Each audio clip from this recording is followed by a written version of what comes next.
Hey everyone, it's Mark Sargent, and you can thank Anthony Riley for sending me this video. He said, "Hey, you should really narrate this because there's only music." Yeah, this is really important. This is some footage that was shot about 2 years ago in Santa Barbara, California, off the beach. And let's just zoom right into it and take a quick look. So this is another version of the oil rig observation. So the camera is placed in the guard railing between cafe and restroom showers, and you're going to look here. When we look at the elevation, it is set at 8 feet. So Google Earth reads this as 8 feet off of the water, which is a little higher than the 1 foot camera stuff that we did earlier.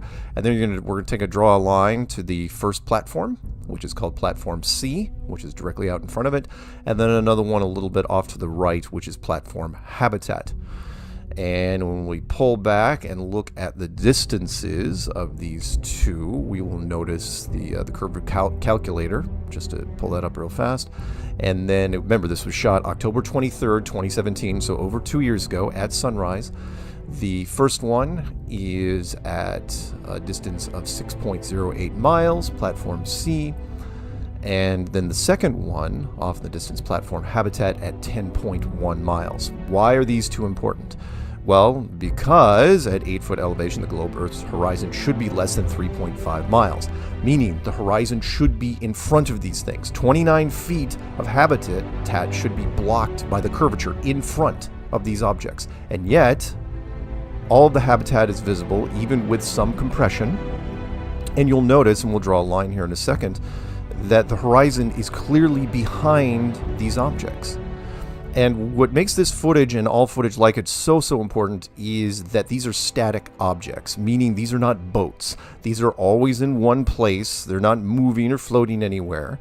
And we'll draw the green line on this, and you can see, again, it's not hard to see. Somewhere way off in the distance is the horizon, way further than 10.1 miles.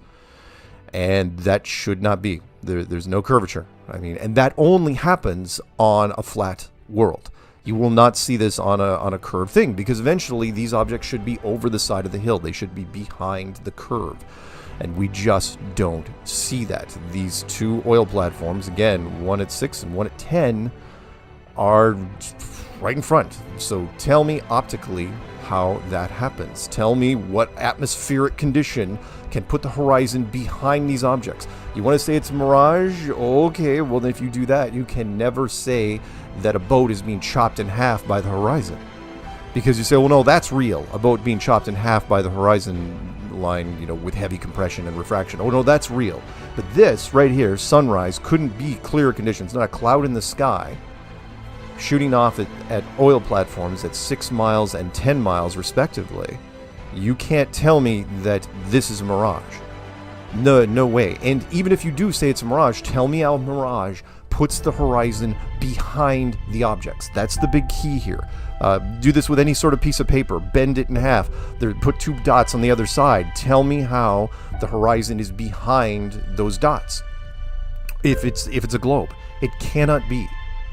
So again, share this with your friends. Show people, look, this is one of the globe killers, but it's going to take people a little while to understand it. Which is what you're looking at here is objects that are in front of the horizon, which is clearly a long way behind it. But these objects can't be if it's a globe Earth. Cannot be. The horizon has to be in front of these objects. The curve calculator, which mainstream science declared, that's pretty straightforward. So tell me how that happens. Anyway, share it, guys.